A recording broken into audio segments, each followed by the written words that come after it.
Okay. And the self-awareness tool, you can certainly try to pull that off.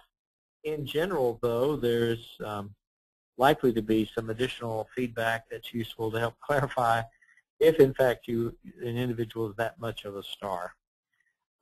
What I find, and part of this has to do with the quality of the questions and the number of questions. A lot of folks have looked at the self-report questionnaire and asked this very question: how do we know that the self-report is a reasonable and accurate report? And of course, lots of folks want to argue about this, but here's what seems to be what the evidence tells us.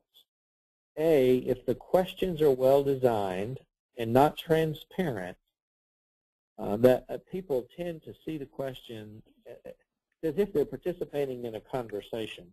And they're sharing, if the question's worded well, they're sharing their thoughts and reflections on themselves that tend to be more accurate than if the questions are worded in an overly clinical, psychological way, or worded in a too general, too,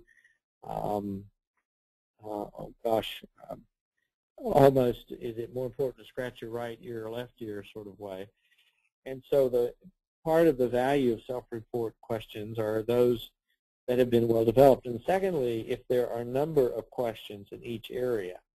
One of the problems is that if you only have one or two questions in a particular scale or domain, and there are plenty of questionnaires that do that, it is much easier to, if you will, fake the response.